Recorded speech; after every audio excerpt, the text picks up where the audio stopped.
Good morning, everyone. My name is Marianne Whitmore, and I'm the academic coordinator within the Trent Fleming School of Nursing at the Peterborough site. I'd like to welcome you all here this morning and also take this opportunity to introduce you to the Trent Fleming School of Nursing's fearless leader, Dr. Kirsten Wooden, our dean. Welcome to the Trent Fleming School of Nursing and to the start of your nursing career. Nursing is not an easy program of studies. As you can imagine, in order to prepare safe and caring nurses, we have a very rigorous program of studies that includes a range of sciences and arts. So you're in for a few years of hard, but I'm hoping really interesting and gratifying studies. The experience of your cohort is going to be unique because, as you are aware, we're going to take a flexible approach to learning this fall in order to maximize your safety and to follow public health guidelines. This will include a range of learning opportunities, such as recorded lectures that you can listen to in your own time, real-time lectures where you get to be in a big Zoom or other type of classroom with your professors, seminars in smaller groups so that you can start to get to know each other and feel like you're part of a community, even though their community will be a remote one. This summer, your professors and the staff are madly working to ensure that your remote learning experience is going to be a really engaging one. Many of you may be feeling somewhat reticent about online learning after your experiences this past winter and spring, especially those of you who have finished high school. While your first semester will be primarily remote, I do hope that it will be much more engaging than that which you experienced during the spring when there was little time to prepare for online learning. We're working on ways to ensure that even at a distance, you become part of the Trent community and the community of the Trent Fleming School of Nursing. Please remember, this is really important, that we are partners in your learning, you and the faculty and the staff. We partner together. It's a shared responsibility. Your job is to engage fully in your studies and do the necessary work. And the job of the school is to create a rich and supportive learning environment for you. While we have many students in the School of Nursing, we are, like Trent itself, a relatively small and friendly community. Faculty and staff are here for you, and they're willing to listen to your concerns, to answer your questions, to assist you in your academic success, and really exciting for us to listen to your aspirations.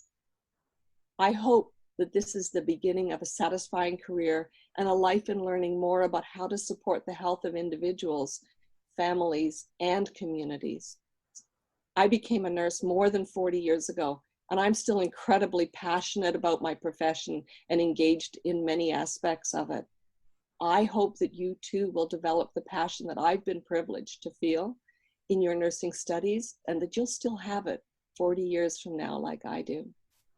I'd like to introduce Professor Ruth Walker, who coordinates our collaborative program. Hello, I'm Ruth Walker. I'm a member of faculty here and one of the program coordinators. Each of the program streams of this program has a program coordinator, the compressed program, collaborative program, and our PN to BSDN program at the George Brown site. And we comprise the leadership team for the School of Nursing. And so I'd like to provide a warm welcome on behalf of the coordinators. We are here to support students through their entire time in program. So this means assisting students to navigate their academics from before the time they arrive. So engaging in open houses and orientations and receiving questions to help liaise with other people in the university, being involved in orientation in September, and engaging in information sessions and communication with students throughout their experience here. So this is collective with the student body, but also we're available to offer one-on-one support as well.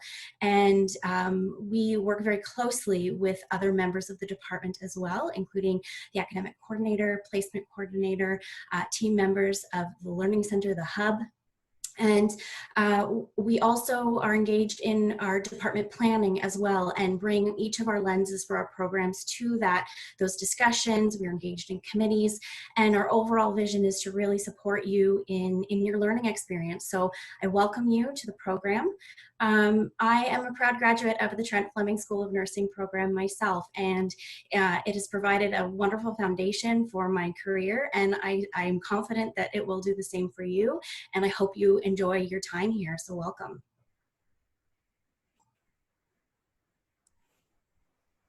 Thank you, Ruth. I really appreciate both Ruth and Dr. Wooden's comments this morning, and I think we all echo them in that we're very excited to have you here joining our program and our community.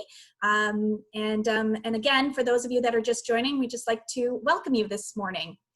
For those of you who are joining, my name is Marianne Whitmore, and I am the academic coordinator within the Trent Fleming School of Nursing.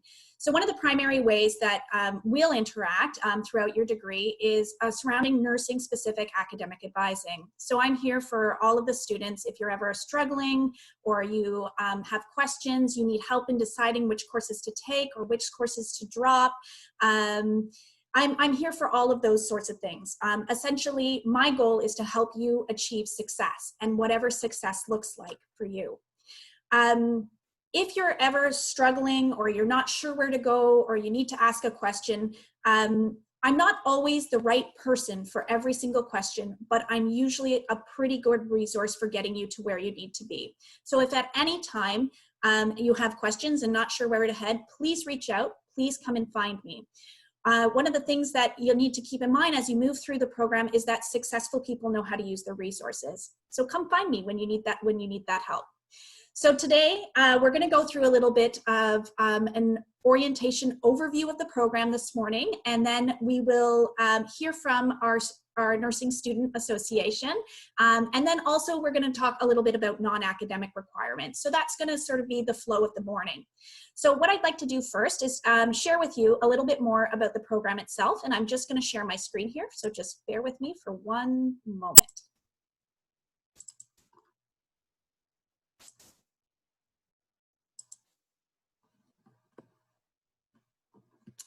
So first, I'd like to talk a little bit before we get into sort of the details of the program about who we are as a school and really as a community.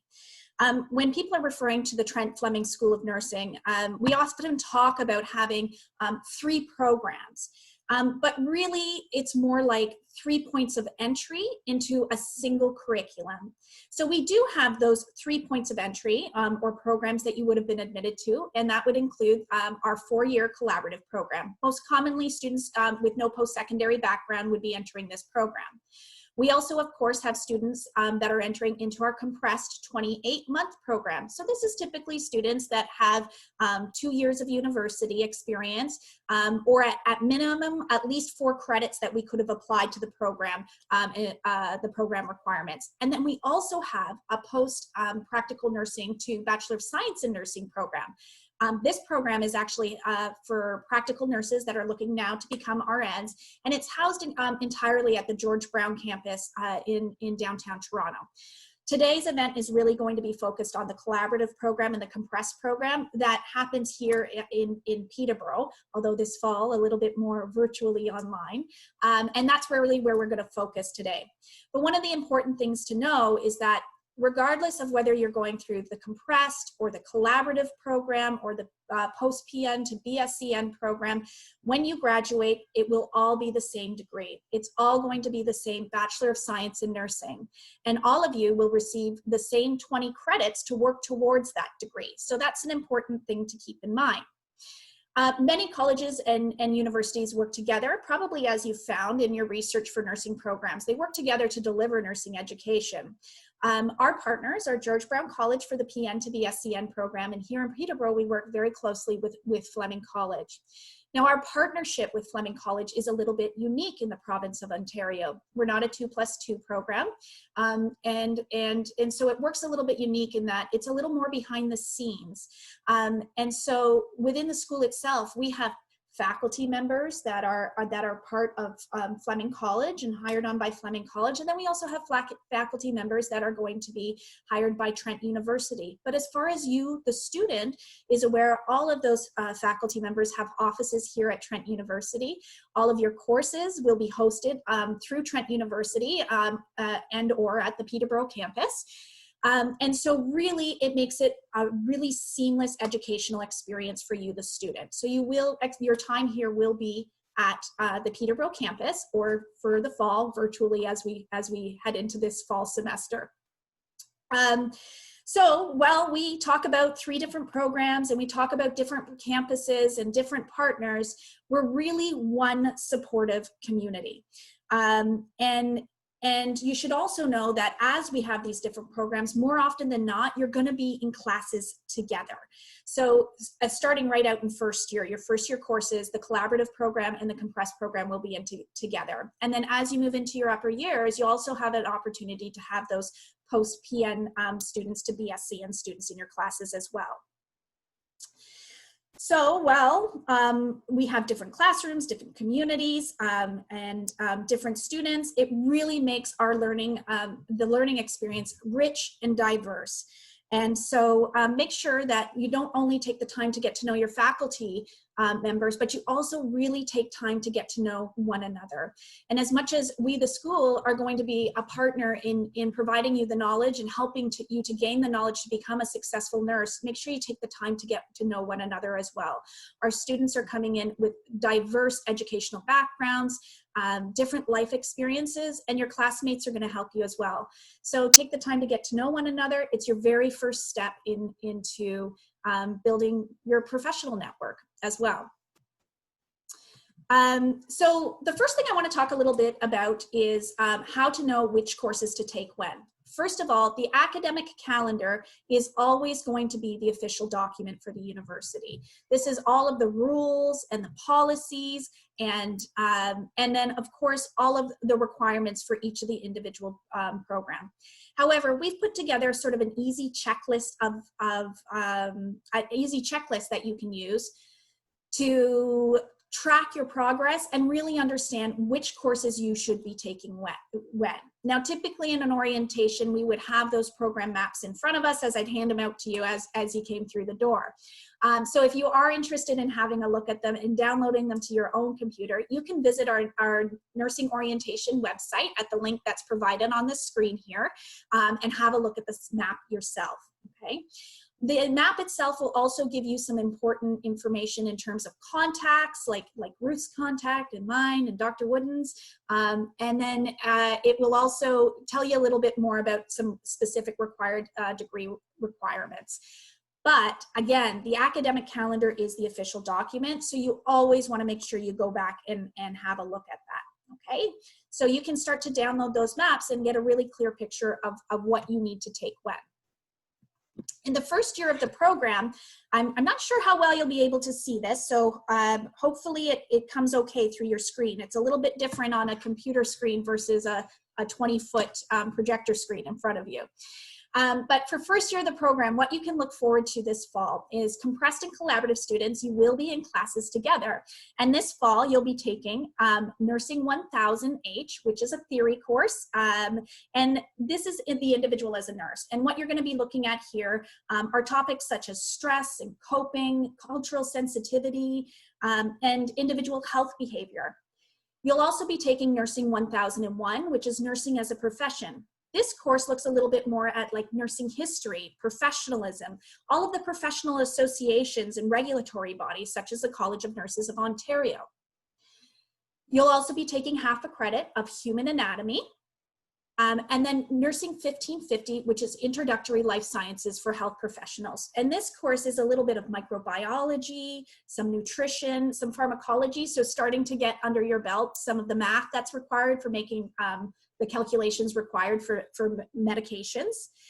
And then finally, for our collaborative group, you'll choose half a credit of electives. And we're going to talk a little bit about electives in a little while because I know many of you have been reaching out to me with questions about that. And Compressed students, you'll also take an elective, but you're probably going to be looking for an elective at a different level from a collaborative student. Moving into the winter term, this is where compressed and collaborative start to separate a little bit, and they start to, the compressed start to accelerate a little bit and start to take some different courses. Both groups will still be together in terms of taking their nursing theory, Nursing 1002, which is Introduction to Foundational Practice. And here you're going to be looking at some concepts like independence versus dependence, end-of-life care ethics, and really a focus on aging. This is a theory course that matches the clinical course that you would be taking. We'll talk a little bit more about that in a second, but it's Nursing 1020, and it's a clinical practice in a residential setting. And so what you'll find is that during your first 5 clinicals here within the Trent Fleming School of Nursing, they're going to be very specifically designed clinical and placement settings for learning outcomes that we've set as part of our curriculum. And so those first 5 clinical courses, they're always going to have a matching theory course, something that will support the learning that you're doing in the placement environment. And so on those maps, what you'll notice is that there's a nice bolded and 1002 and Nursing 1020. So those 2 courses have to go together. They can't be taken separately. And that's maybe a tip once registration day comes. If you're finding that you're not able to add 1020 or 1002, it's probably because you haven't put them into the system together at the same time. So maybe make a note for later. Both groups will also take Biology 1051, which is Human Physiology. And then this is where things start to get a little bit different. Collaborative students, you're going to be taking one of the introductory psychology courses. Now this can be Psychology 1020 or 1030. You do eventually need to take both of those courses, but in your first year, either or is fine. In terms of my recommendation is often what I'll do is I'll recommend Psychology 1030 to students because normally it's delivered in person in that winter term. And I think that particularly this year, if we are fortunate enough to be back on campus in a more traditional way, the opportunity to be able to be in the classroom, to meet your peers, to start to build sort of your peer support network and learn how to learn in the university environment. I'd recommend that to you, but it really doesn't matter. It just, whichever one has space and whichever one you prefer to take first is fine. And then of course, you're going to take another half credit of elective. Now, for the compressed, instead of the psychology and the elective, you're actually going to be taking your first research methods course. So it's quantitative research for healthcare professionals. And again, we're going to talk about transfer credits in a couple of minutes because I know lots of you have questions about that. You'll also now be taking Nursing 2550, which is the Advanced Life Sciences in the follow-up to 1550. So again, sort of more further development on that microbiology, nutrition, and pharmacology principles. Okay, so that's sort of how your first year is going to look. One thing that I want to point out to all of you too, as you're starting to plan and maybe thinking about electives, is that as of fall 2018, all students that are new to Trent are now required to complete an ICR or an Indigenous course requirement as part of their degree, a minimum 0.5 credit. And so this really came from there was a special committee on Indigenous education that met and produced a report with a recommendation for this. And they recommended that all students have an opportunity to learn some foundational knowledge about Indigenous communities and history and culture and Indigenous peoples in general. And so as a result of that report, this is how this requirement came to be. So what you'll find is that when you're researching courses to take, at some point, it doesn't necessarily have to be this year, but at some point in your degree, one of your electives can also work towards that Indigenous credit requirement or ICR. And you'll find when you're looking at the timetable, anything that is from the approved list, a lot of the Indigenous credits are ICR approved, but not all of them. Okay, so be careful with that. Make sure that it is an ICR credit if that's what you're taking it for, to work towards that requirement. And it'll say it in the timetable description as well as within the academic calendar course descriptions. Okay, I get a lot of questions about this from my compressed students or students that were here at Trent, but maybe perhaps had been in another degree at some point, as to whether or not, now that they're starting a new program, does this apply to them. The rule is as far as when you begin at Trent. So it doesn't matter whether you're switching programs or anything like that. It's about when you started at Trent. So if you started taking courses at Trent prior to fall 2018, no, this requirement doesn't apply to you. But I'd encourage you to think about it anyways. There is some great content within the Indigenous Studies program. So go through and have a look. Particularly have a look at some of the upper year courses. A lot of those upper year courses are very limited in the number of prerequisites that they actually require. So you could take a second or third year course without necessarily having taken one of the first year. And there's some wonderful opportunity there to learn more about culture and history. And it's something Trent does very, very well. So this would be a great opportunity to have a look at that. Okay, so I'm going to keep moving on here. So I want to talk a little bit about electives, because it's probably the questions that I get the most about this time of year. And so your degree, your 20 credits for both compressed and collaborative, are going to be made up of required credits that are nursing specific, right? So those are your nursing 1000 and 1001. But then you're also going to have an opportunity to take electives. And as far as the program goes, in total, there's going to be 4.5 credits worth. Now, remember that most courses are half a credit, right? The H on the end, like nursing 1000 and H, represents a half credit. So it's 4.5 credits in total. The 4.5 credits across the degree sort of work out to be 2 credits at the 1000 level, 1 credit at the 2000 level, 1 credit at the 3000 level, and a 0.5 forced choice elective, which we'll talk about in a minute. You can really take these credits in any order and at any time. There's no strict requirements around them. We lay them out on the course map in a particular order that we think makes the most sense in terms of supporting you and getting year 1 content, and then moving into year 2 and moving into year 3.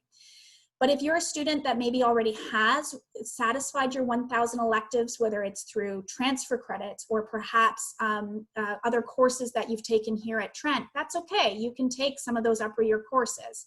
Or if there's a year 2 credit that you're eligible for and you'd like to do it before, or year 3 before you do your year 2, that's okay too. But just make sure that you look at that course map and you have the right levels by the time that you graduate. As a first-year student entering university for the very first time, I do caution you, though, that you may want to begin with 1000 level courses. Even if an upper year doesn't have a prerequisite on it, remember that as we increase in academic level, we also increase in academic rigor. And so the level of expectations for your writing and the amount of reading are all going to be at a higher level. And those may be skills that you're still sort of working on and honing in your very first year. So just be cautious about that if this is your first time at university. But you know yourself best and what you're capable of. And so those will be questions you sort of need to think about within yourself. Now, the biggest question I get about electives is, what should I take? I find that with my nursing students, you guys are very, very eager to focus just on nursing and health, and you want to just take nursing and health related content. And I can definitely appreciate that. But it's really important that you do take electives. Often I get the question, well, why do I even have to take them? But it's important that you do take electives because it adds breadth to your education.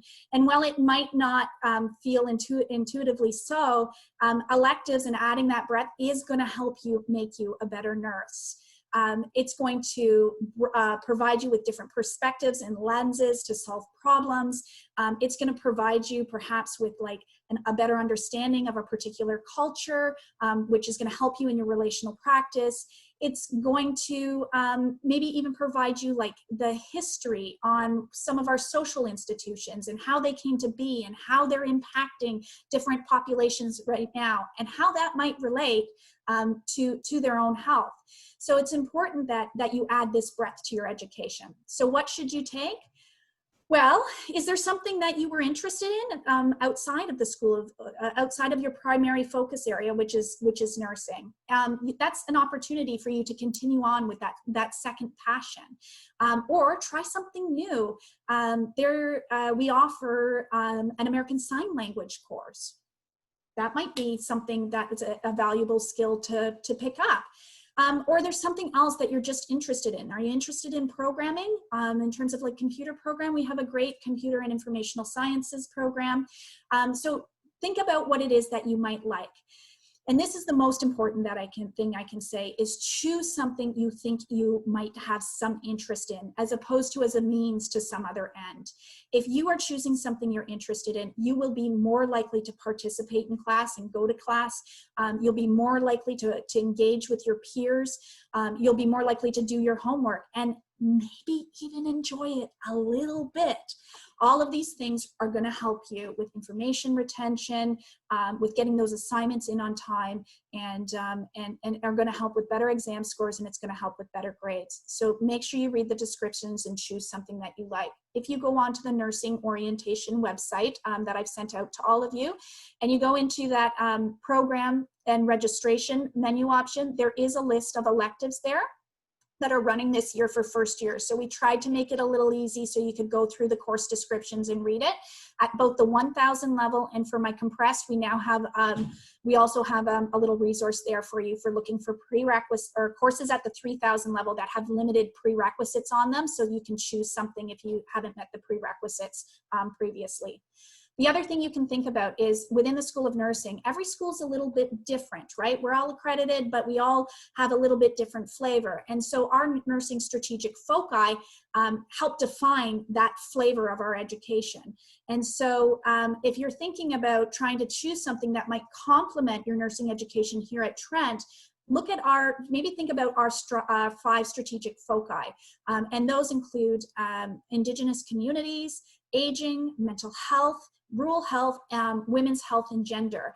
So when you're thinking about that, Indigenous studies would be a great area, sociology, psychology, gender studies, those are all great areas to maybe have a look at that might help complement. The last sort of tip that I could maybe give you in terms of figuring out what it is that you might like to take is sometimes I find that students are struggling with choosing a first year course, and this comes from the descriptions having being quite broad in nature. They're sometimes very foundational, and you need those foundations to be able to study that subject matter further, but it just hasn't caught their interest. So I'd encourage you to go into the academic calendar and have a look at some of the upper year courses in different departments, because sometimes that's when the subject matter sort of gets a little bit more narrow and specific, more meaty, a little more exciting, and that upper year course that you really want to take will have some prerequisites on it. So by looking at upper year, it might indicate what you should be taking now so you can take what you really want to take later on. So I think we already talked about the Indigenous credit requirement, but just as a reminder that those 4.5 electives, you need to fit your ICR credit in there as part of those 4.5 electives. Now, if you're a compressed student and you've got a lot of transfer credits and you know that your 4.5 elective credits are all satisfied, but you still are going to have to take an ICR credit, so it may end up being an extra credit for you. Transfer credits. Okay, so let's talk a little bit about transfer credits. Now, this will primarily be for my compressed group that's joining us this morning, but I know that I also have some collaborative students that may have done AP credits or perhaps the IB program in high school, and you've also received transfer credits. So the first thing is, if you want to see if you've received any and what exactly you've received, you need to log into your My Trent. And when you select the academics menu at the top, you'll scroll down and you'll see under the admissions section, I believe it is, the transfer credit icon. And when you go in there, it's laid out quite nicely. What it'll show you is on the left-hand side of the page, it'll show you your credits from your previous institution. And then on the right-hand, what that credit transferred to here at Trent. If you're a compressed student or a collaborative student and you have prior post-secondary education that you'd like to be evaluated for transfer credit, what you need to do is you need to email nursingadmissions@trentu.ca. Okay, they're going to need the full course syllabi in order to evaluate that transfer credit. So that's where you need to send it. I love that you're all sending me your course syllabi, but it needs to start with nursingadmissions@trentu.ca. Okay. When you receive and when you look at your transfer credit portal, you're going to see that there's actually two types of transfer credits. The first type is a direct equivalency. Or a direct transfer. And so what that means is that material or course from your previous institution exactly covered all the content of one of the courses we offer here at Trent. And so we gave you a very Trent specific number that exists within our academic calendar. A great example of this is biology 1050H, so human anatomy, okay? If you get a direct transfer credit, so a very Trent specific number, and it happens to be one of the required courses that is listed on those program maps, you can consider that completed, okay? So in the case of the example I just gave, if you got BIOL 1050H, biology 1050H, you can consider your human anatomy credit completed, okay? You don't have to take it. If you have a direct equivalency, that is maybe not necessarily one of our required courses. So let's say you got sociology 1001H, okay? That's not one of our required courses, so you can't use it to the requireds, but everybody needs to have 2.0 credits worth of 1,000 electives done. So you can consider half a credit of your 1,000 level electives completed. The second type of transfer credit is general or unassigned transfer. And so how these will appear is like a science year one or maybe an arts year one unassigned. That's kind of how they look in your transfer credit portal. And what they are is they will represent content that was taken from a previous institution that didn't necessarily exactly align with something that we offer here at Trent. We still recognize it as university level study, and we're still going to give you credit for it, but it just doesn't line up with a credit that we have here at Trent. So a common example of how this might occur is that we have an articulation agreement, but we don't actually have an engineering program here at Trent. So when we have engineering students transfer, I don't have engineering credits to award, right? But we still recognize it as university level study. So we're going to give you a general subject matter. So arts or science or psychology, and a year level. So year 1, 2, 3, or 4. Year 1 is 1,000 level, year 2 equals 2,000 level, and so on.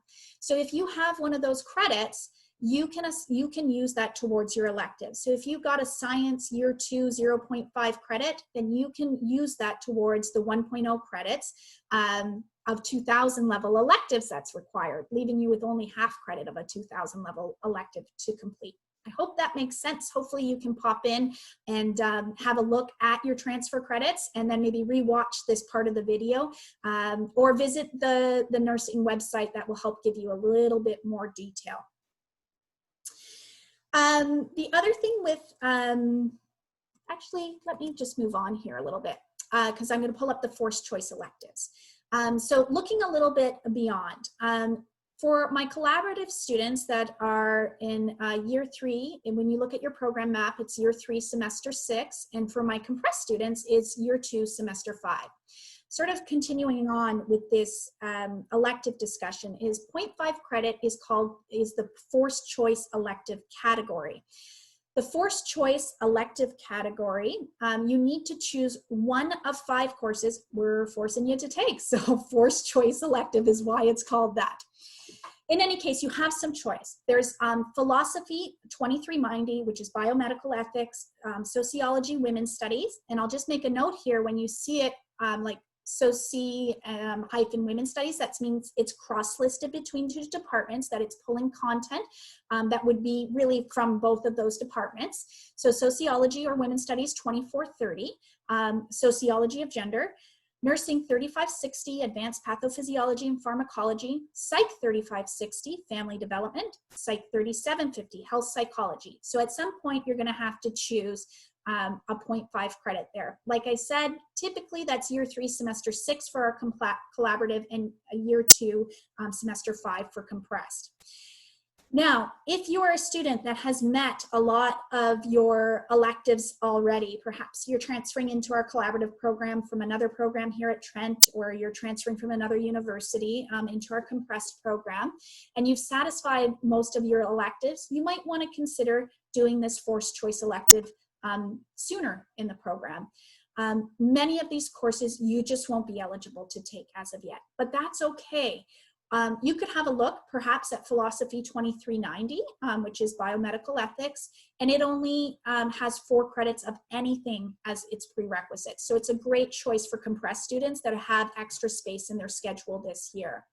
You can take one of those courses, and now you know that that requirement's been met and it's done. And then if you get into your upper years, it will give you the option of potentially having a lighter semester, because this is already done and the program is most rigorous at that time. Or if you're still feeling like you've got the energy and you want to take more courses, then of course you can. The rule is that you just need to have one of these, not only one. So if you got into your upper year and decided that you wanted to take Nursing 3560, you still could, but it gave you the power of choice, getting it done early, so that if you needed to lighten up your semester, you knew that you could. You didn't have to take something in order to graduate. So that's a little tip for those with transfer credits, sort of looking ahead. Advanced topics and thesis. Okay, so if you, and I'm going to ask Dr. Wooden and Professor Walker to jump in here in a minute. So just as a little heads up. So in your final 2 semesters, when you're looking at that program map, you'll notice that there's something called the advanced topic. Our advanced topic are our 4,000 honor level theory courses. And they're generally delivered online, so students can access them while they're in their independent practices out in the world of placements and within the health agencies. Now, students are going to need to take 1 advanced topic from the group 1 category and 1 topic from the group 2 category. Doesn't matter which order you do them in, but you need 1 from each group. The difference between the categories is our group 1 category, we're going to deliver content that can really apply to a wide variety of practice environments. And so you'll have some choice. We don't offer every single course every semester, they rotate a bit, but you'll have some choice. So the group 1 category is content, as I said, that could apply to a wide variety of practice environments. So an example might be Nursing 4105 is nursing leadership. Nursing 4103, I believe, is health and safety, and Professor Walker has taught that course in the past. Whereas group 2 is going to be more of a specific type of practice environment. And so comparatively, nursing 4205 is mental health. We have 4207, which is palliative care. 4203 is our rural health course. And so that's why you're going to need 1 from each category. So you're either going to take these advanced topics courses and satisfy each category, or you could potentially consider a thesis. And so maybe Dr. Wooden, if you want to jump back in and talk a little bit about the thesis and what it is. And then Professor Ruth, could you also talk a little bit about one of the projects your students have been working on? Sure. Okay. So you might decide as you get into your, when I say 3rd year, I mean 3,000 level of study, because obviously 3rd year depends on whether you're compressed or collaborative. And you may start to think about a thesis. One of the options you can also do as an elective in your 3rd year is a reading course, which you might consider if you've identified a professor with whom you'd like to do a thesis. You may actually start to do some of the prep for your thesis in year 3 by taking a reading course. So the thesis is 2 courses, Thesis 1 and Thesis 2, 4011 and 4012. And you have to take both parts of it to get the credit, and they replace 2 advanced topics. You can go on the school's website, or as you get to know your professors, you may find that your professors are actually doing research or have an interest in an area that you have interest in. And so you would approach that professor to see whether they would take you on in your 4,000 level studies to do your thesis. By the end of thesis 1, which is 4011, you will have completed your proposal, and if you needed research ethics approval, would have submitted your research ethics. And then in thesis 2, the next semester, you would collect the data for your research. I actually have the privilege this summer of working with two fourth-year students who are doing theses, and one of them is doing a discourse analysis and narratives looking at the impact of COVID-19 on the life of persons who live in long-term care residences. And the other student with whom I work is looking at the lived experience of receiving care after you've had procedures done traveling out of country and coming back to Canada's healthcare system. So there's a huge range of areas that you could decide that you're passionate about and you'd like to take up and do for your thesis.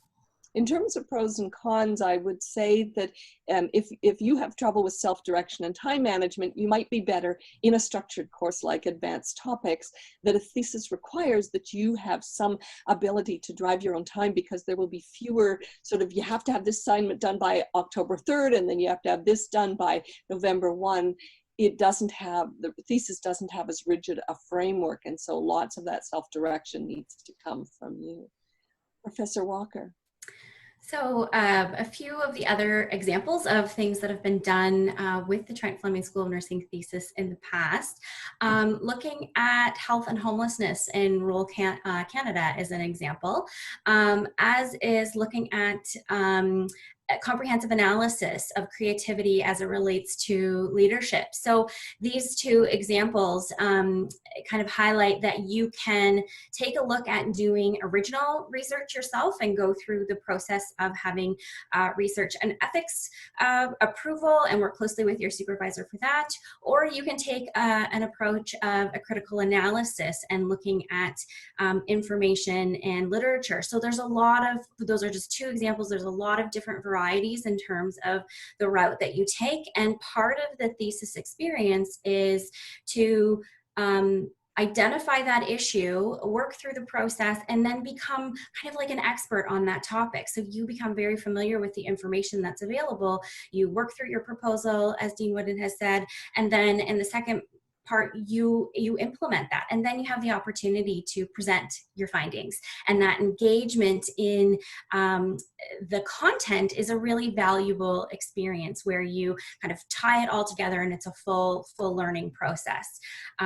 So doing a thesis, especially if you have interest in doing research, it's a really great opportunity at the undergraduate level to have a chance to do that.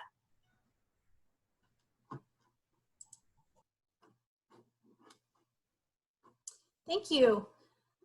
Okay, so actually maybe before I move on, we do have some students with us here today and that are also volunteering. And I had wondered, and I'm putting you guys a bit on the spot, but did any of you engage in a reading or a thesis or are working on a thesis at all that might be interested in sharing?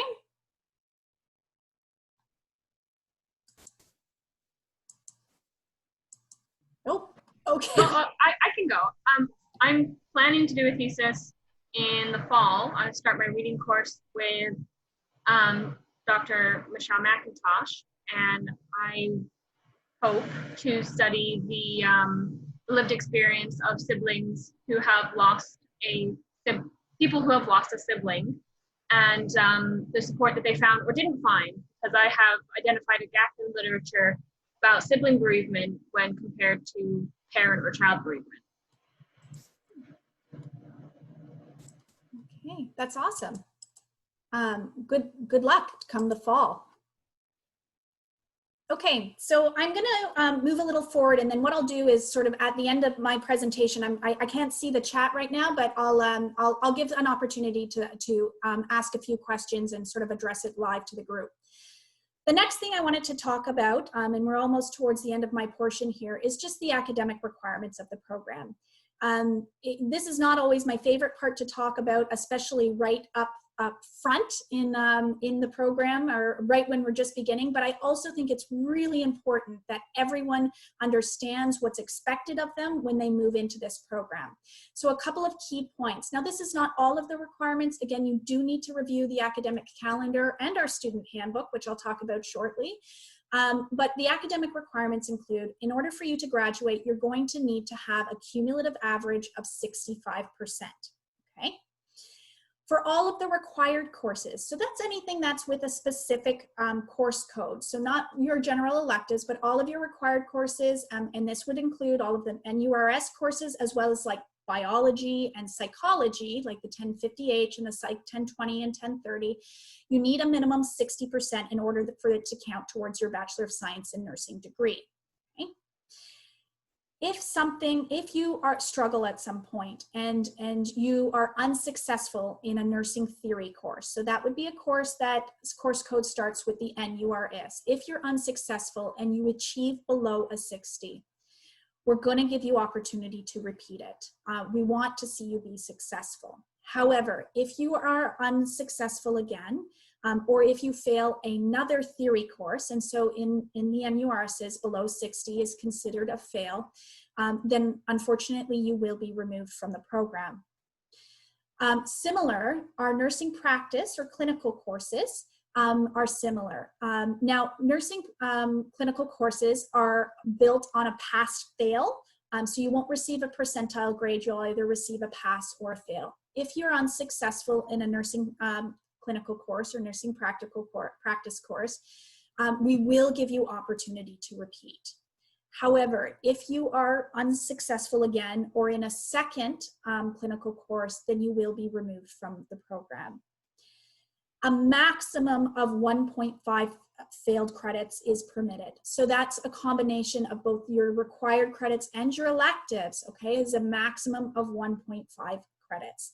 So again, I want to go back a little bit to what I said at the beginning of this presentation is that I'm here, your faculty are here, your student association is here. And so if at any point you're feeling uncertain or you're struggling, please reach out to one of us. We want to see you be successful. We're here to help support you, but the most important thing you can learn in first year is to ask for help when you need it.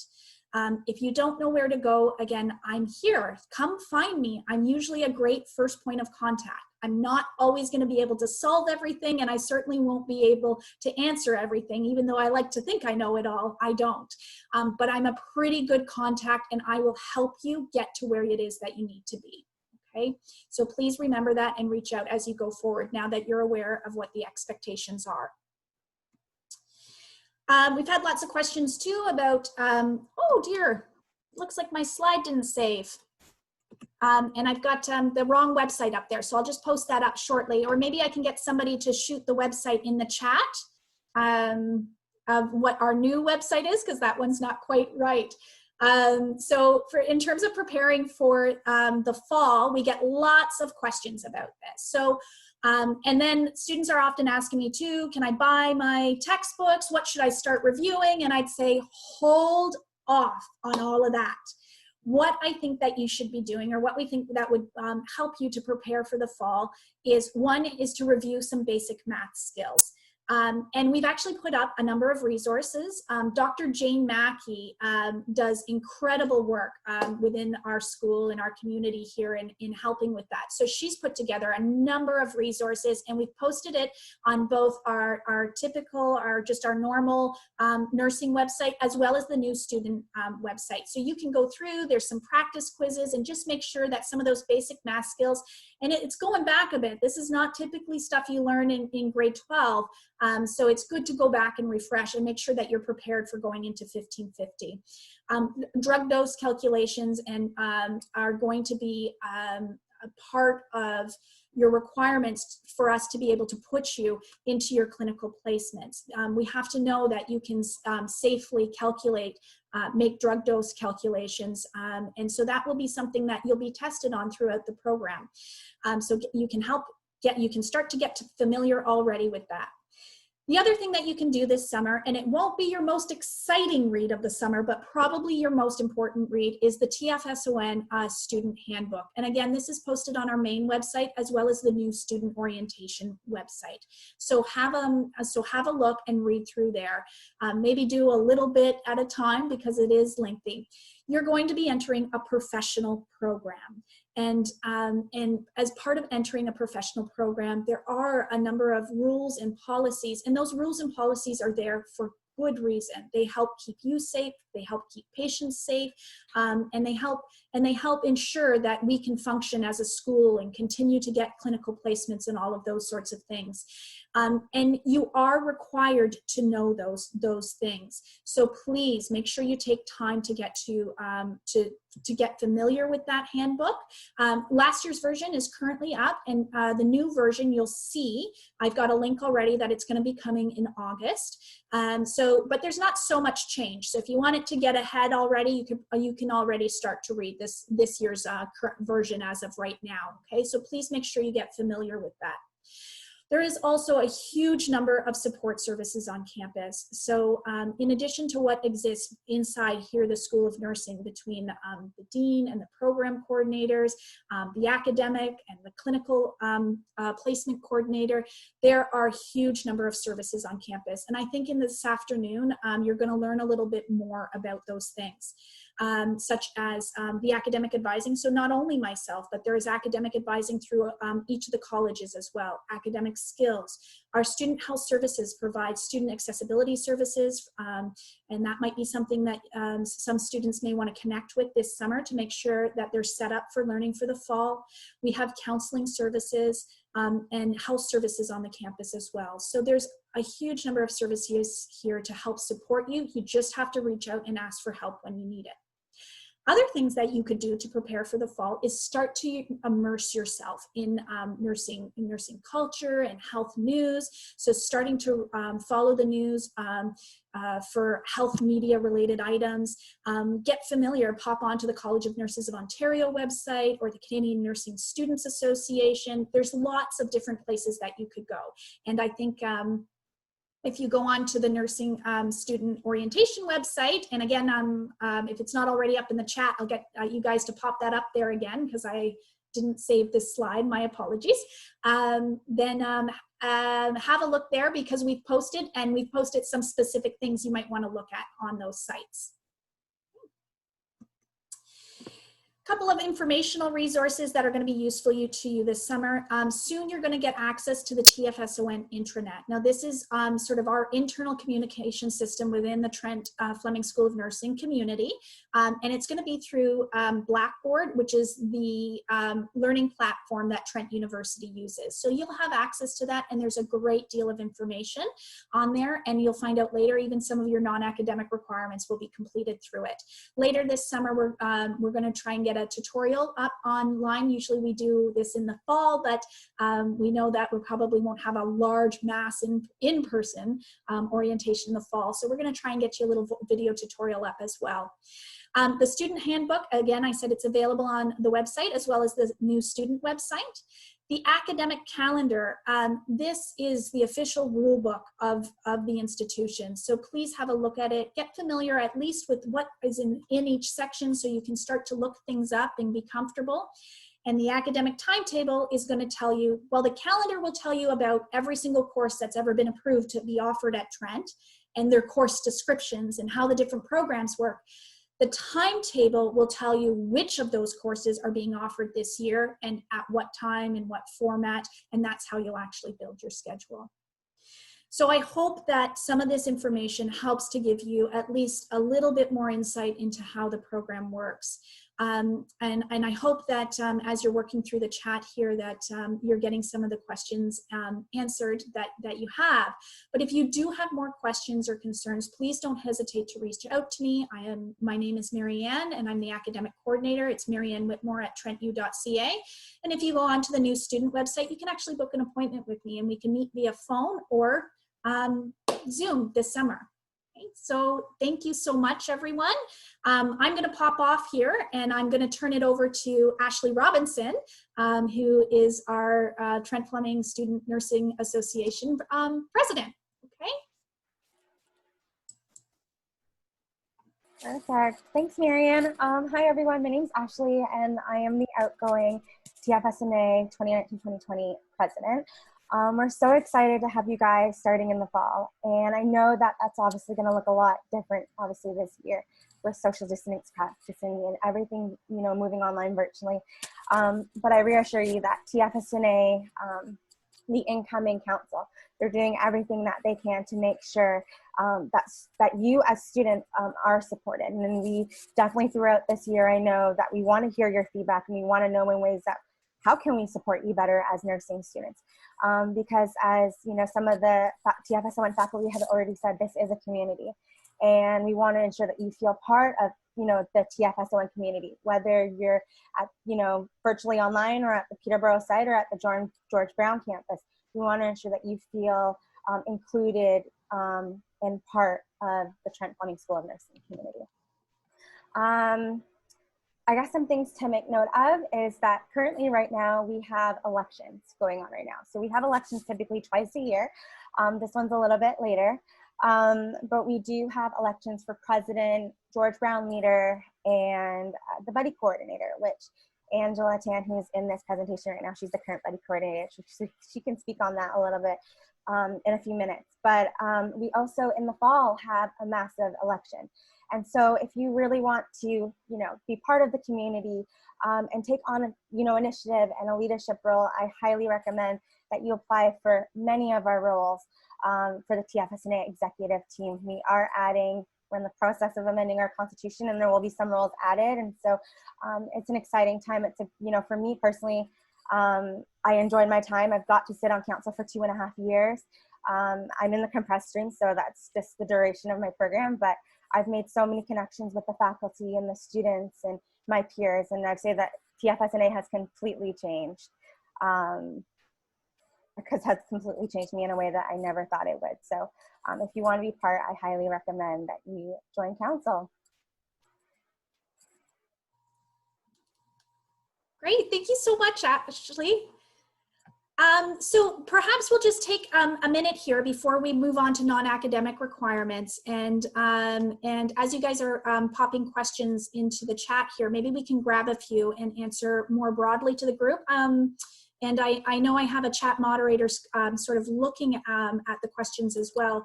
Is there anything that is coming up commonly, Victoria, that perhaps we could take a moment to talk about? Or is there anything that anyone wants to put into the chat that we could take a minute to talk about with everyone? Yes, Marianne. One of the questions that we didn't have a solid answer to is the date for course registration for new students. So on the Trent website, it specifies that new students register on July 27th. But the question is, do the transfer credits awarded to students count towards the early registration dates? Yeah.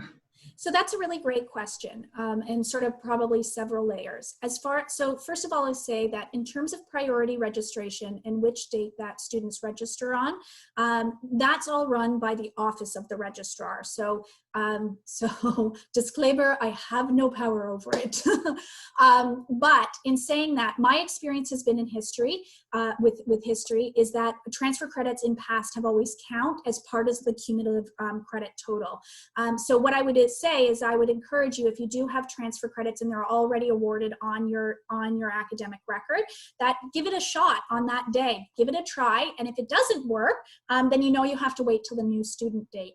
Students that are transferring though, or have I guess transferring, it is maybe the wrong word, but were previously Trent University students and have now moved into the nursing program. You are not a new student. You will just go on the day that your credit count is. So whatever date that is, okay? Is there any other questions that I can maybe help answer to the group?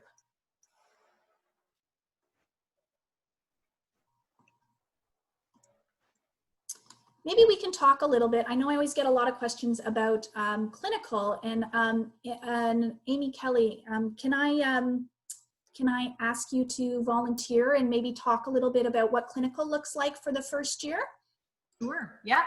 Hi everyone, I'm Amy Kelly. I'm the nursing placement coordinator at the Peterborough site. So I'll be working with you in your time here to make sure that you get into your placements, and in fourth year, we talk more about some of the specifics and the things that you'd like to do yourself that are a little bit different from the experiences that you'll have in the planned groups that we do usually. But in first year, you're going to be, your first semester, obviously, like Marianne mentioned, does not include any clinical experience, but in your second semester, you will be doing a placement in long-term care and in retirement. So you spend some time in both settings.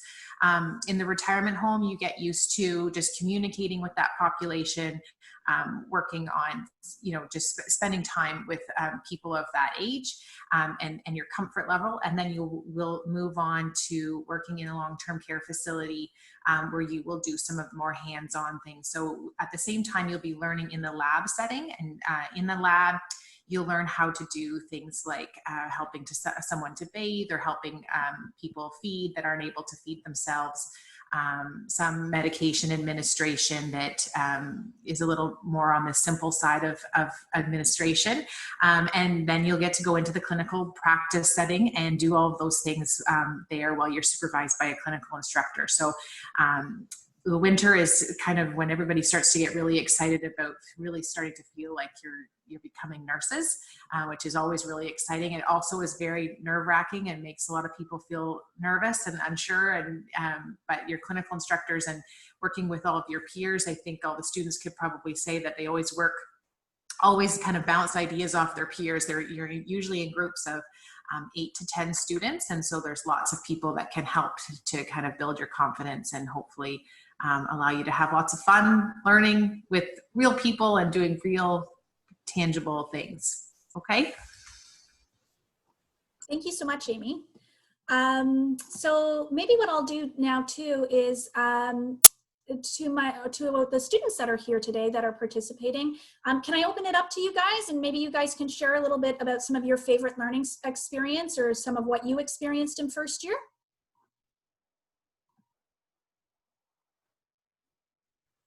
I guess I can start. So I'm Andrew. I'm also a rep on the TFNSA.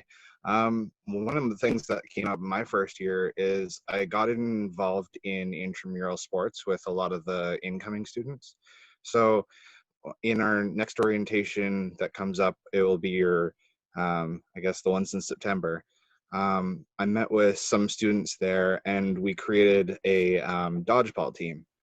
And we played dodgeball for one term, and then our group kept getting bigger, and we ended up playing water polo, and we've just consistently played sports all the way through. And even after COVID's done, my group is looking at playing beach volleyball.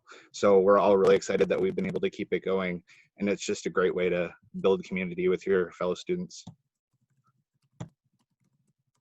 Thanks, Andrew. Did anybody else want to share a little bit about some of the things that they've done in the school and what their clinical, maybe even what their clinical experiences have been? Oh. I guess I'll go. So I guess I'll speak about like first year. So in your first year, you do a long-term and retirement placement. And for that one, I was placed in Lindsay. And honestly, it's a great learning experience. Prior to coming into the program, I did a postgrad in gerontology, so I kind of had that background info into what possibly would be expected of me. But it's just a great way it's not necessarily that you work in silo, like you work with your peers in that group. So a lot of us leaned on each other. If some of us maybe had more experience, we were able to assist our peers, whether it was getting someone out of bed or helping, you know, a resident, you know, get their breakfast, or helping them with their other activities of daily living. So that was nice. Also, I guess my favorite placement, I guess, was acute care, which we just previously had. But that one kind of, I think your chronic and acute care, just in my opinion, kind of solidified for me. Just, you know, I feel more like a nurse. And I think once you hit those upper years, you may not feel it in the beginning because you're new. And obviously, you know, for many of you, you may not have been in a clinical setting before. And so it's, you know, it's normal to feel nervous and feel like you may not necessarily have your skills all together. But I rest assured that in your third and upper years, you feel more confident, and you'll, that definitely will show in your third and fourth year clinicals. Thank you, Ashley. I think that you really touched on something too, Ashley, about, you know, maybe feeling nervous going into the environment and that sort of thing as well. And so perhaps what we can do is, I'd like to introduce Megan Rex, and she is the TFSON Trent Simulation Hub Coordinator. Clinical, often students think about clinical in terms of just the agency setting, but a big part of the clinical experience and environment is also the labs and sims you do. And Megan plays a major role in helping to coordinate and organize that. So Megan, can you talk a little bit about the hub and some experiences the students will have in first year? Sure, absolutely.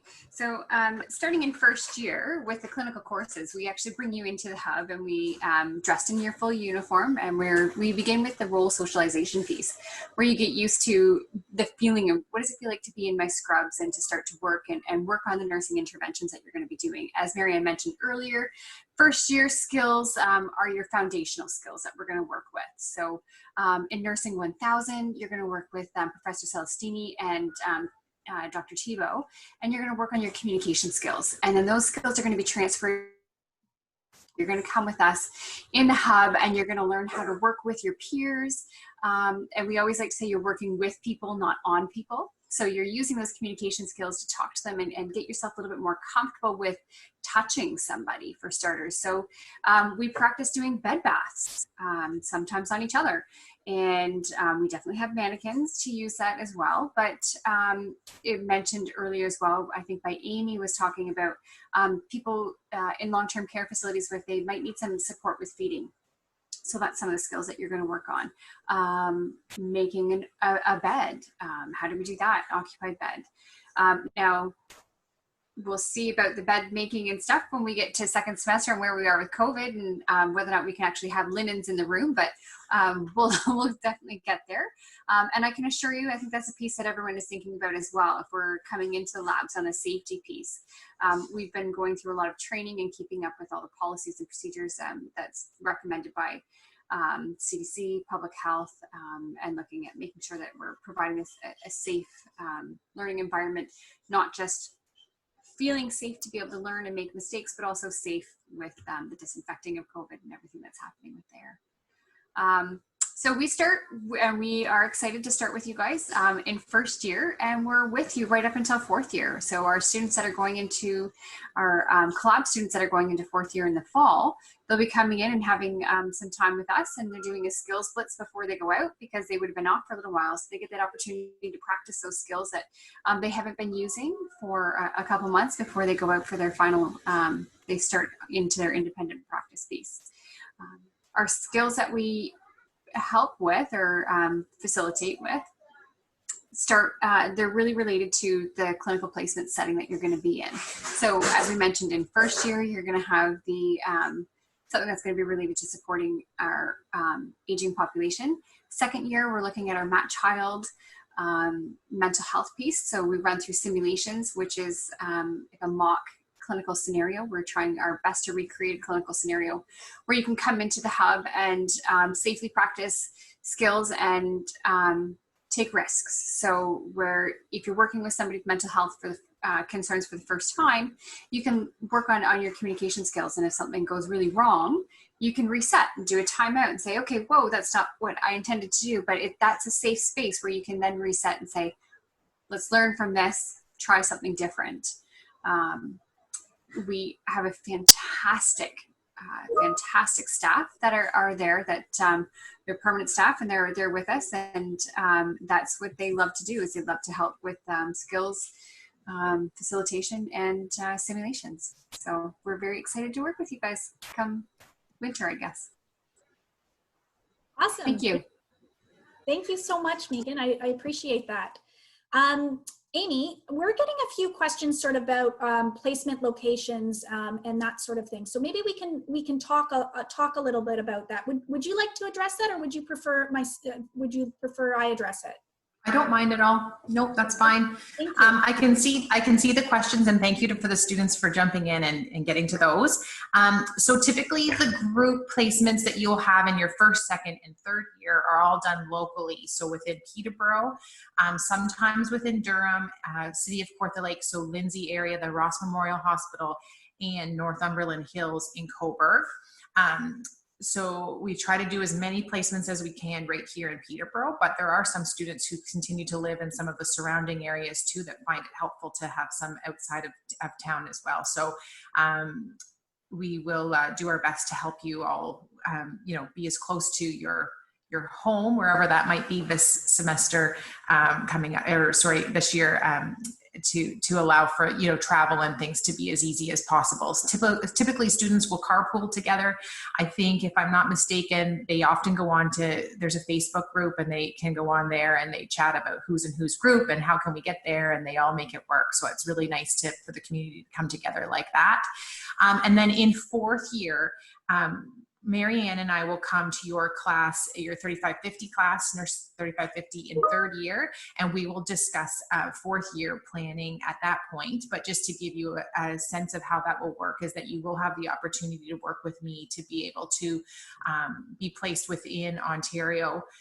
Typically students want to go home, start saving a little bit more money. They realized how much money they might have spent and want to get back home and save on rent and those kinds of things, or just be with their families again. So I'll work with you to try to accommodate those requests. Often you can be placed in different settings that you might not have had the opportunity to be in throughout your group placements. And the only thing is, there aren't any guarantees. So we're, like every other university, have these requests. And so there's only so much capacity in each hospital or in each setting. And so we'll work together to try to make you as happy as possible. And to give you a little bit more of a different experience than what you might have had in your first 3 years. Is there anything else you want me to mention, or that would be helpful? I think that's very good. And actually, it's perfect that we're just going to wrap up this little part of the question period with you, Amy, because I think we're going to move on now to non-academic requirements. I'm just a little conscious of time, so I think we should just go forward with the next topic. And of course, if there's more questions you have, you can always reach out to us, email or phone, or book an appointment, and we'd be more than happy to help you out.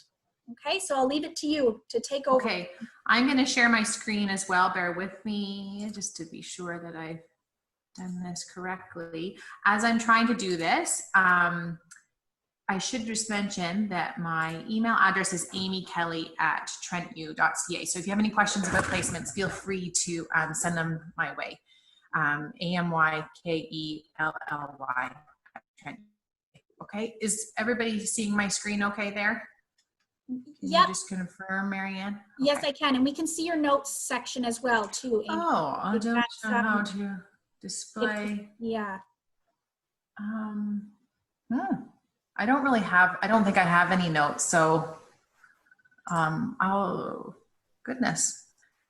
I probably should have practiced this, everyone. I apologize.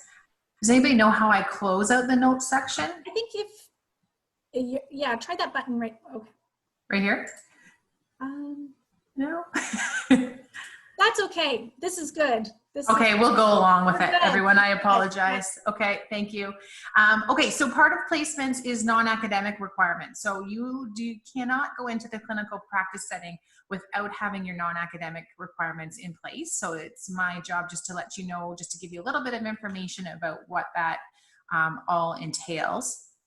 So non-academic requirements, a lot of you might not know what those are because this is all new to you.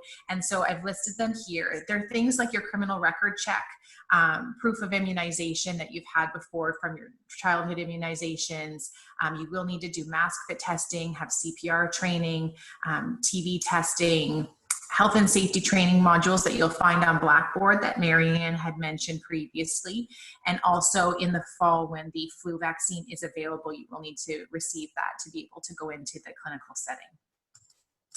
Why are they needed? And that is just really to protect you and protect the population of people that you're going to be working with.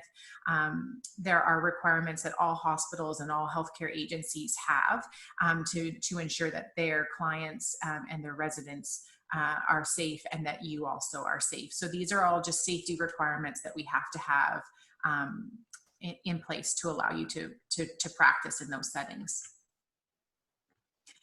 Deadlines. So everyone wonders why we have such specific deadlines. So you will have access hopefully soon, if not already, to the chart that I'm going to show you next. And I'm just sorry. I'm just going to interrupt you 1 second for one moment. Just advance to your next slide again. So This one? Is that the next slide or?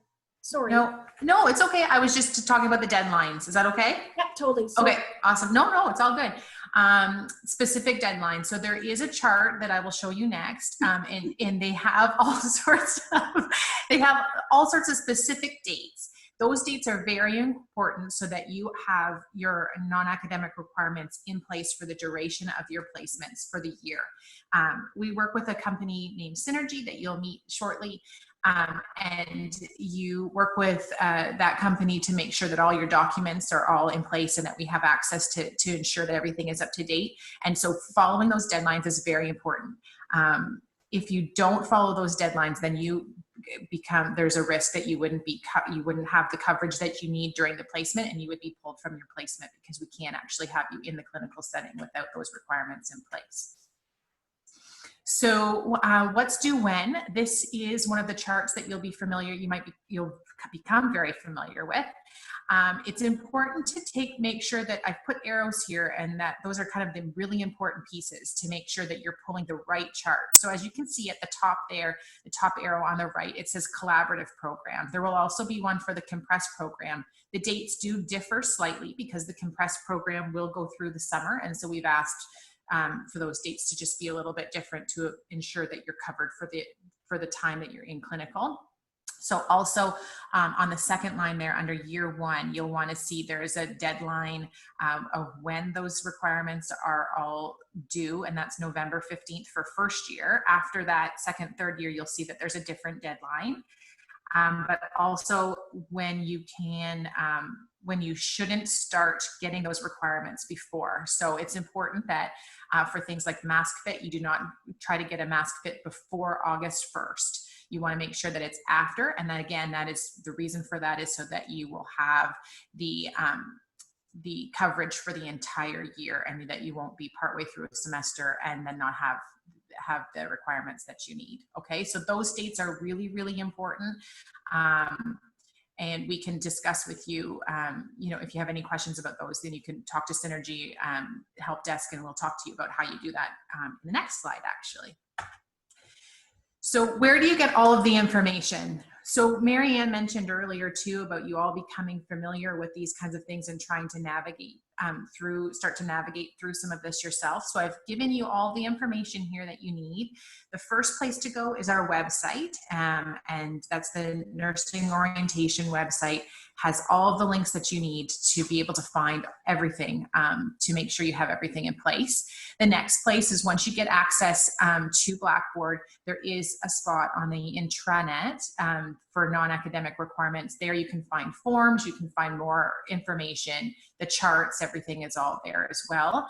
And then Synergy Help Desk and the Synergy platform itself will be really helpful. Sheila from Synergy is going to show you that shortly, just so that you're familiar and with what it looks like. But there is a help desk that you can contact. You do have to have a Trent email account, and I believe everyone has those by now. So if you have any questions about specific requirements, or if you're not sure if you have what you need, then you can contact them. There's also video guides, and all of the forms that you need should be there as well. So it's kind of a one-stop shop. Everything that you need is really handy there. CPR classes and mask fit testing. So these things are typically offered on campus, but as we all know, some students will be coming to campus and some are choosing to stay home. So you'll, if you're coming to campus, more details about those and how those will be available to you will be provided in September. And the main thing is that you want to just make sure that, again, you're referring to the chart to make sure that you're obtaining the right appropriate class. So it's level C, and HCP or BLS are accepted. So just make sure that before you register for a class elsewhere throughout the community, that you have the right one that you've registered for. If you're coming to campus, then you'll automatically be provided the right one. But if you're doing it off campus, be sure. And if you're not going to be in Peterborough and not accessing these services in the fall, I would just encourage you to use, Google search the internet to find where you can obtain these. So lots of times St. John's Ambulance, or if you go on Heart and Stroke Foundation, you can find a lot of the information there about where you can access them in your own area. Criminal record check with vulnerable sector screening. So be sure that you have that extra piece on there that is required to be able to go into healthcare settings. You'll want to work with your local police detachment or OPP detachment to be able to get these things. A lot of places currently are doing these requests online, but you'll want to touch base with the closest one to you to see if that, to see what their requirements are. If you're going to be in the Peterborough area, if you're living in the Peterborough area, if you're coming to campus in the fall and you're living here, you can obtain it through their website as well. Cost is going to differ probably throughout different communities, so just keep that in mind. And if any of the detachments request a letter to state that you're in a nursing program and that you need this police check, you can obtain that by emailing nursing@trentu.ca. Okay. Criminal record check, if you're under 18 years of age, is a bit different. They don't allow you to have a criminal record check anymore if you're under 18 years old. And so you'll need to go onto the intranet when you get access. I've left the pathway there. And Marianne, are we sharing this, this PowerPoint, or will they be available to the students to be able to have these email, or they have these links? Oh, I think you're on mute, sorry. Yes, we will be. We can put the PowerPoints up on the student website, but we'll also be posting this recorded video session as well. Okay. So there, and you can find a declaration. It's basically a form that you're signing to say that you haven't had any issues in the past. And then once you turn 18, you have 3 weeks to obtain a criminal record check with the vulnerable sector screening and submit that to Synergy. Okay. Health and safety training modules, those again will also be on Blackboard when you have access, and those are required as well to be to go into the clinical setting. So, and they are tracked on Blackboard, and then you submit your certificates to Synergy as well. Record keeping, this is really, really important. We're lucky with Synergy that you are able to have a digital copy of your records. However, there are some agencies that will ask to see original copies. And so it's very, very, very, very, very important that you keep your original copies in a safe place. So I would suggest having a folder or some place, a safe spot that you know where you can find those in a pinch, particularly your police check, I would say, is probably the #1 thing that they want to see the original of, because there is a seal on it and they need to make sure that that's there. That isn't always visible on digital copy. So be sure that you're keeping all of your records in one spot and that you can access them if needed. This is one of the most important pieces that I want you to understand, because if you don't have an original and it's required at your agency, you won't be able to go into your clinical placement. So we want to make sure that everybody is able to do all of those things easily. I think this is the great time now to just introduce you to Shyla from Synergy. She's going to take a minute and just show you what the platform looks like. Just familiarize yourself with it so that it's really easy and wonderful to work with. And so Shyla, if you're ready, I'll leave it to you and I'll stop sharing my screen. Thanks, Amy. Good morning, everyone. Just give me a second here to share my screen.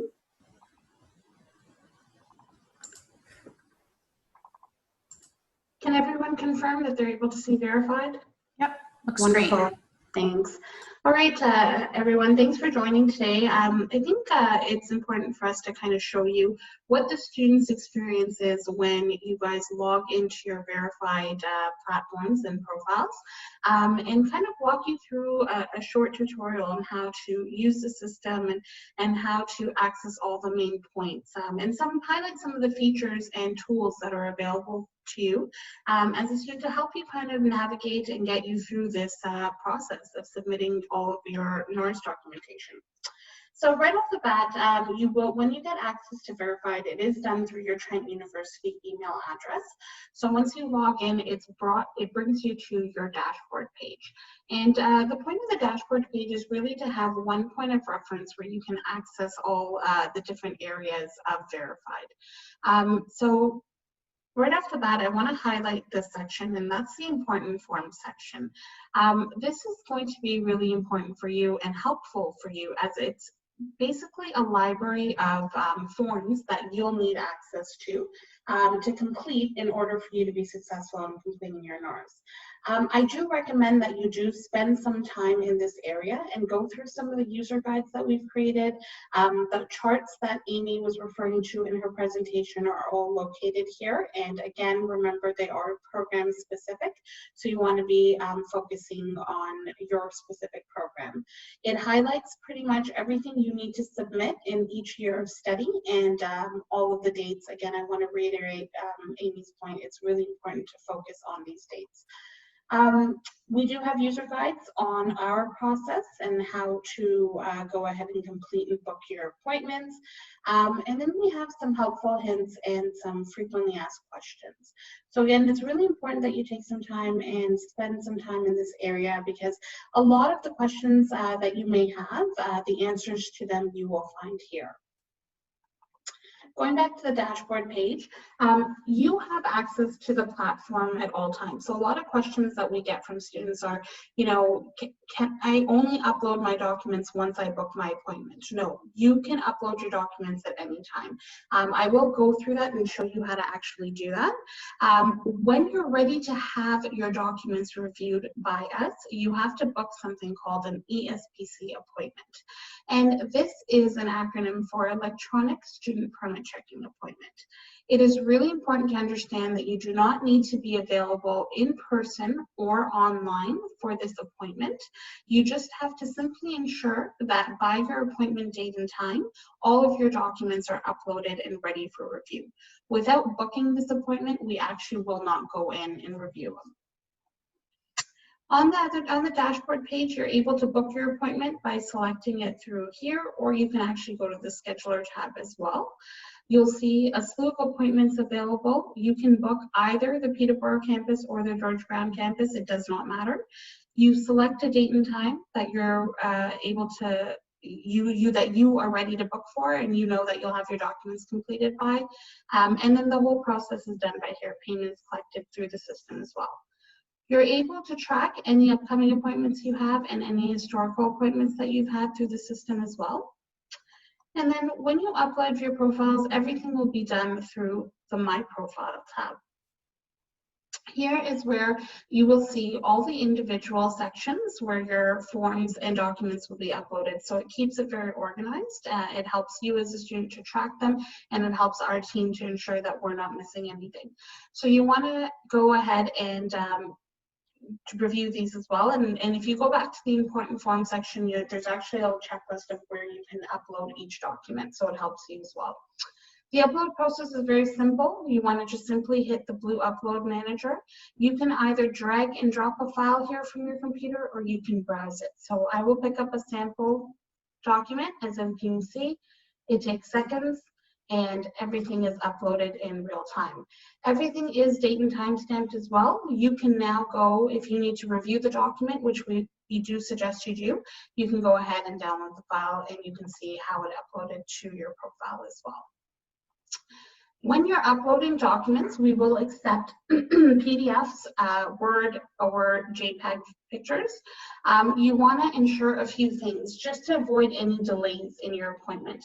You want to ensure that the documents aren't cut off in any manner, that your name is on the documents, and that the clarity of the documents is clear. So oftentimes when we're looking for specific dates, and especially the vulnerable sector search, we often have to zoom into the photo or the PDF. We want to make sure that when we do so, it doesn't get blurry. So again, take a moment and double check the documents that you've uploaded. Our appointment, the ESPC appointment, it can take 24 to 48 hours, so it's really important for us to get a status back to you. So if your appointment, let's say, is July 18th at 9 a.m., it doesn't mean you'll get a response at July 18th at 9:15 a.m. You will hear back from us via email within 24 to 48 hours of your appointment date and time. So once you book your appointment, you do get a confirmation email, and again, take some time and read that because all the information is in there. It tells you, what your next steps are and when to expect to hear back from us. When you've booked your appointment as well, on your main page, you're going to see something called an ESPC appointment status tracker, and at all times, you'll know where we are in the process. So it may say that we're still reviewing your documents, or we've sent you a status update. Once you've completed your appointment, you'll notice that your compliance status tab on your profile page will be populated with some important dates and some documentation information. So you'll see what your overall status will be, and that's really important because you're going to be able to see how long your status will be in the past state for. You'll be able to see all the different certifications that you've uploaded, and again, when they expire and when you completed them. You'll be able to see that for each section, and again, it's just a snapshot of how long your documents are valid for. For your program specifically at Trent, your flu vaccine is due by November 15th of each year of study. In this situation, once you have your appointment with us, we will give you instructions after that appointment has been completed on how to upload your flu vaccine right to your profile page. And again, there's no additional appointments required for that. Once you're cleared, you're issued something called a stamped document, and this stamped document is approved by all the nurses that have reviewed your file. You'll be able to see your school information, and your student number, as well, again, how long your documents are valid for. And this is just a verification that we've gone ahead and cleared your profile. You're able to see any of the services that you've booked with us in the past. And any communication that we've sent to you, you will be able to receive that at your school email address, as well as a copy of it is kept on the communication section of your profile. So you'll always have access to it. Another really helpful tab for you guys is the help desk and video user guide tab. So oftentimes, again, there's a lot of information being thrown at everybody, and we do understand that. And this is a new process. So we've created 1 to 2 minute video user guides on how to navigate through the system. And you're able to see, click on these play link buttons and you'll be able to figure that out. It will walk you through a step-by-step process. So you can watch and learn, or alternatively, you can go back to the important form section and there will be a more detailed user guide in writing that you can refer to. You are also able to submit a help desk ticket here. So if something doesn't really fit, if you're not finding your answer to your question in the user guides or in the important forms section, we want you to either through this tab submit a help desk ticket, or go to www.synergyhelps.com and submit an online help desk ticket. Everything is done online. We are able to track all the requests that come through that way, and we're able to get you the assistance you need.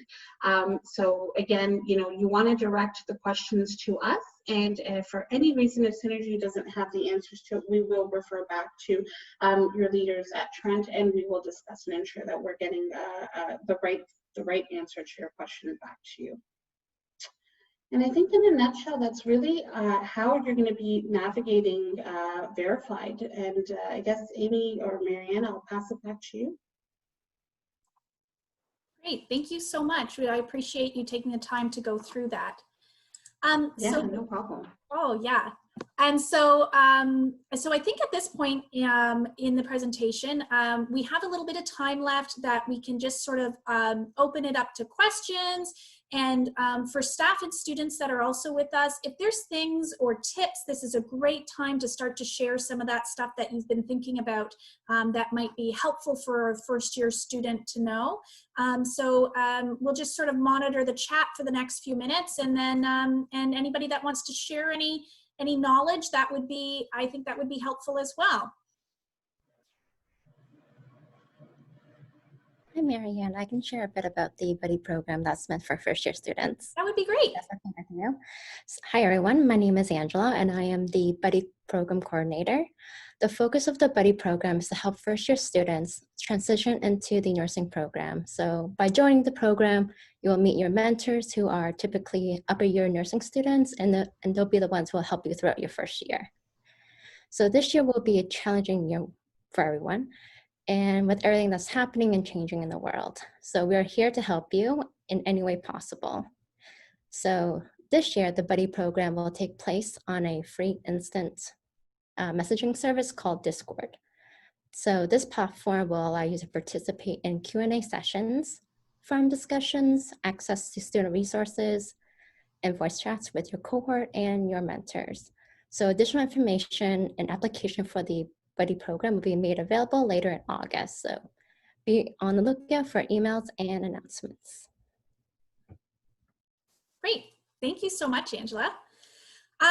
Okay, so I have a couple of questions here. So one of the questions that I saw was a question about where can I get access to the timelines for all of my non-academic requirements. And so just to make sure that you guys know where you can get them now and where you can always get them in the future. Right now, if you go to the new student website, orientation website, so the nursing orientation website that I sent out via link, and you click non-academic requirements at the top, you can actually go through that menu there and download the PDF copy of the submission chart. So that was the chart that Amy showed that was sort of in a grid format. It'll show you for year one, and then exactly when they're due, as well. Also, we've seen a couple of questions come in about CPR and that sort of thing, and when you should not begin your non-academic requirements before. Remember that you need these things to be valid while you're in your clinical practice, so you don't want to start too early or all of a sudden they're expired while you're in and you can't continue. So again, on the new student orientation website. The other place that you're going to be able to grab those is we always keep updated copies on our main website. And once you have access to that Blackboard, to the learning system here at Trent, you'll get access to the TFSON intranet, and we keep them there as well. So there's 3 spots that you can find those things. We also had a question about transfer credits and how long an evaluation takes place. And so evaluations can take some time. So it is a process to evaluate transfer credits, and how that kind of looks like is first you have to send your course syllabi to admissions, and they have to review your academic record or your transcripts to make sure that you've met the policies, that you received the minimum grade that's required, like a 60%, And for anything that would be nursing and URS specific content, another policy is that it has to be completed within the last 3 years, that course that you took at your previous institution. As a nursing, as a potential future nurse, it's important that you have recent and relevant knowledge, and also too, you're going to have to write a registration examination. So we want to make sure that at least for the specific nursing content, it wasn't taken too long ago. So once admissions has checked those things, they then forward those course syllabi to the appropriate subject matter expert on the campus. So that might be a faculty member or perhaps our dean or someone else. And they're going to go through those syllabi in detail to determine if there's something here at Trent that is equal to it. And if not, what else we might potentially award. Okay, that workload is sporadic. It comes sometimes in fast and furious, and then we don't see anything for a long time. So it's difficult to plan for it. So it can take some time, particularly right now that we're in a period where we're sort of adjusting and a lot of moving parts with working at home. So we're going to do our best to get it back to you as quickly as we can, but it's probably going to take several weeks. And in that case, that's okay. Just register as if your registration date comes up and you haven't heard yet, just register as if you're not receiving transfer credit. If you're a student who's been at university before, you know it's always easier to drop a course later in the summer than it is to try and add one. So register as if you're not receiving any transfer credit. And then once we hear, we can make adjustments as needed, okay? And I'll also encourage all of my compressed students or anybody that's thinking about transfer credits, please, please, please, please, please submit those syllabi now so that we can evaluate. Sometimes I have students that will wait until the beginning of a term with a course that they're already registered in, and we just can't turn around those evaluations fast enough for them to be able to feel safe in dropping that course if they're going to get the transfer credit and choosing something else. And so let's just try and take care of it this summer, right at the start of your program, and not while you're in progress. So get working on contacting your previous institutions for those syllabi and getting them into nursing admissions at trentu.ca. We have some other questions that I think are good general questions is about when you'll get access to Synergy. So many of you should have already received, once you've registered with Trent University, you should have already received an email. Actually, maybe Amy, would it be appropriate for you to answer this question about when will they get access to Synergy? Or Shayla? Shyla, I think the students have to, the registration piece has to go through a process with us, right? Do we have any indication of when that might happen? I'm not sure that I know the answer on my end. I believe it's after they register for their programs. They're automatically put into your system, and then they're fed to our system and we'll be able to deliver their profile information to them. So for students, what that means is that once you became activated with the Trent Fleming School of Nursing, an email will be sent to your Trent University email account. Now, spam catchers and that sort of thing have really been ramped up in the past year. So many students have already received this email, but if you have not received it, what I want you to do is double check your junk mail, okay? Because if the email comes from outside a Trent University email address, sometimes it gets caught there. So just peek in there if you haven't already received it. If you've just accepted an offer to the Trent Fleming School of Nursing, it just might take a little bit of time, okay? But you will be receiving an email, and then you should have access. I'll also make a note about the Synergy portal. Shyla, thank you so much for doing that video presentation. I think it's going to be very helpful. We also have the guide, the user guide, posted on our website as well, so that students and you can pull that text copy up in front of you and sort of work your way through it as you go too. Marianne, if I could just add one thing, there's a question in the chat about the November 15th deadline. So there is a November 15th deadline to have everything submitted to be able to go into your placement. However, it is strongly encouraged that you have everything collected and submitted to Synergy at least a week before, so that if for some reason one of the documents that you think meets the requirements does not meet the requirements, you have time to hopefully rectify that. So sometimes we see that, you know, in some of the blood work that you need to have done, that sometimes that doesn't meet the requirement, and we would hate to see you leave it until the last minute and then not have the time to fix the problem. Okay, so make sure that even though there is November 15th deadline, sometimes thinking it's November 1st is really best to do, right? So that you have everything. Yeah. And Amy, if I can add to that, Shyla here, I think students, it's really important for, again, I want to stress the importance of the important forms section. There's a lot of tools there for you to help understand those forms. A lot of times your physicians are busy and they're kind of, you know, seeing a lot of paperwork coming at them. So it's really ultimately your responsibility to go through those forms and kind of check off and ensure that you've met the requirements. So, you know, oftentimes serology reports are left off. You want to ensure that you're really going through it and creating your own checklist and ensuring that you're uploading everything that's required. Thank you. So I'm getting some questions. I'm seeing some things coming through about questions about stethoscopes and shoes and that sort of thing. So I think that has to do with maybe a little bit about the uniform. And so Megan, are you still with us? And if you are, do you want to talk a little bit about the uniform and when they're going to be expected to have it in lab? I think you're probably the one with the most knowledge. Yeah, absolutely. Sorry, I'm gonna just pause for a second because I do have kids in the background. Hold on. Okay. Well, what I'll say is, well, okay. Oh, sorry. Go ahead. Go ahead. No worries. Realities of being at home, right? Working virtually, and with the electrical shutdown today. So the school uniform, you can see some of the students are actually wearing their uniform right now, the white scrub top, and it's a black scrub pant that goes with it. And it does have the Trent Fleming School of Nursing logo there on the above the pocket on the left-hand side. And then there's also a badge that's going to go with that as well on the side of the arm. And that will be a first year, second year, third year, or fourth year. And Ashley is showing her student ID badge there as well. So shoes, that you can look at the student handbook, that's definitely in there, about what the requirements are going to be for your shoes. We do ask when you come into the hub that you wear a different pair of shoes than you're wearing in the clinical setting. So you've got your clinical shoes, and then you're not taking those exact same shoes into the hub with you.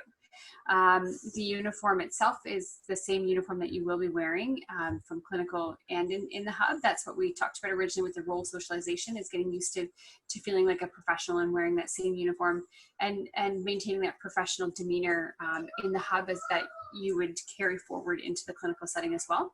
Stethoscopes, we have stethoscopes that we will be able to sanitize and clean for everybody in between use in the labs for you. So that's not something that you are required to purchase. I do recommend that students by fourth year do get their own. And if you do get your own stethoscope, that you engrave your name on it, because somehow those little guys get feet and they end up walking away. So want to make sure that your stethoscope does have your name engraved on it there. But again, you want to just remember to access the student handbook, and that will have a lot of information about the school uniforms there as well. Thank you so much, Megan. And I'll say too that if you now, Megan, I'm correct in that they won't need their uniforms until second semester, right? Absolutely, yes. Second semester is when they're going to be actually brought into the hub with us, and that's when they're going to be required to have their uniforms for sure. Okay. In terms of the scrubs themselves, you can actually order these through the Trent University bookstore. Now, in more typical years, you could actually go into the bookstore and try on your scrubs. I'm not sure that that's going to necessarily be available this fall. However, again, if you go onto that new student orientation website, our nursing orientation website, and you go under preparing and support and first year supplies, you'll see there that we provided a link to the bookstore, and you can purchase your scrubs through them online. You can also purchase things like your stethoscope if you're deciding to get one for yourself. It doesn't have to necessarily be purchased through the bookstore, but there are some options there. And we've also posted a link to the manufacturer's website for the scrubs themselves. So if you are going to order online, you can get out that good old tape measure and do some measuring and figure out which scrub size is most appropriate for you. And another tip that might be to start thinking about is making sure that you also have a watch. And I know that some of my nursing students have these great little watches that actually clip to their scrub uniform. And so thinking a little bit about that and keeping in mind while you're purchasing things. Yep, there's Victoria's. She's showing you, it's a nice little watch that can clip right on her pocket. So it's right on her scrub uniform. It keeps her hands nice and clear so she can do some good scrubbing of her hands. And also keeping in mind as you're purchasing things, infection control. So when Megan's talking about not using the same shoes that you had in the clinical environment and then bringing it into the labs, right? We want to try and make sure that we're keeping everybody's germs where they should be and not crossing them. Okay, so we've probably got about 2 or 3 minutes here. And again, you can throw it into the chat or the Q&A there if there's any other questions or things that that you'd like us to answer before we let you go for your afternoon programming. So there's a question about how do labs work online and how will we practice clinical requirements online? Can I maybe we should talk a little bit about what our hope is for clinical for January. Do you want to talk a little bit about, do you want me to, Amy, or do you want to talk about that part? I can talk about that. So obviously, none of us really know how it's going to play out. Long-term care is where you would be going for your first placement in the winter. And that has been one of the hardest hit spots, right? We all know that from media, from COVID. And so we will work together with all of the long-term care homes that we typically work with to have you in those settings as much as possible. So what we have been doing recently is sometimes doing less time in the clinical setting and a little bit more time doing some virtual learning, which is really great learning as well. And so the aim will be that we will do as many hours as possible in the clinical setting in the winter as COVID will allow. COVID has a mind of its own, I think. So we're just going to, we're at the grace of it. And so if I can ask one thing I would love to ask is that you all do your part to social distance now and do everything that we can do now as a community so that we can get back into the clinical setting as much as possible and keep everybody in our community safe, right? So it's, with things opening up, it's easy to kind of get excited and start to spread our wings. And but I would ask that you continue to follow the public health guidelines that are being set out for us, and do your best so that we can return back as normal as possible. Okay. I think Amy and Marianne, if you don't mind, I'd like to add here too that about the clinical lab skills. Starting in the fall, we are planning on returning to campus with our upper year students for our lab skills in the center. So we have decreased our sizes from 16 down to 8 students per lab session, but we are bringing students in to have that to go through their simulations or clinical scenario simulations, as well as bringing them in to support those psychomotor skills, practicing the communication skills, and just getting more comfortable working before they do end up going out. So. Thanks, Megan. And I think it's important to remind everyone that your first clinical experience won't be occurring until the winter term. So at this point, we are planning to, as Amy was saying, and we are hoping and planning to head back to what will probably look a little bit different, but our more regular type environment. Dr. Wooden, is there anything else that you want to sort of say or address in terms of COVID planning and moving forward in the Trent Forward Plan? Actually, both Professor Walker and I sit on the university's COVID education and control group.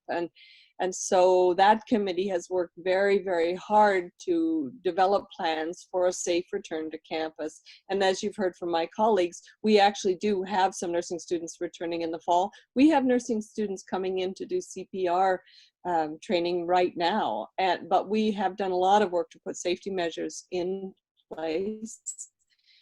We still wait to see whether You will be required to wear masks on campus. At this point, what we've done is make a recommendation that for masks, if you can't social distance. You can hear from Megan that we're going to have smaller numbers of people in the labs to permit social distancing. Some of you may be choosing to come into residence this fall. We certainly do have some people who are going to choose to live in residence. And clearly we're not going to have as many people because, again, we have to have social distancing. And all students returning to campus will need to do a little online training session in terms of how we return to campus safely and what's required, how to pay attention to signage and so on. The other thing will happen is before you go into your placements in January, you will do an online game that's been posted by Causin and CanSim on COVID-19 and using protective equipment and how to practice safely. And all of the students who are on right now will also, every time before they go into clinical over the coming semesters, will have to do that same training to be sure that you're prepared. So we're very conscious of the need for safety. We're also planning to have on-site testing for COVID as well, so that it won't be a mandatory screening, but if you are worried that you've had contact or you have symptoms, you will be able to access COVID testing on campus. I don't know if there's anything you wanted me to add to that, Marianne. No, I think that's perfect, and it's actually perfect timing because we're just coming to the end here, and I'd like to give everybody just a couple of minutes to be able to sort of have a moment before starting the next 11 o'clock session. And I just want to make sure that everybody, just to clarify, that your labs are associated with your clinical itself. So labs are a part of your clinical, and that will not begin until the winter term. Okay, so in any case, thank you everyone for joining us today. We are all very excited. We're really looking forward to actually meeting you face to face. So hopefully that happens in January. But in the meantime, if you do have more questions or concerns, or you'd like to meet one of us face to face, we could do it via Zoom. Okay, so please don't hesitate to reach out. Again, welcome and congratulations. We're happy to have you here as part of our family. Okay? Take care, everyone.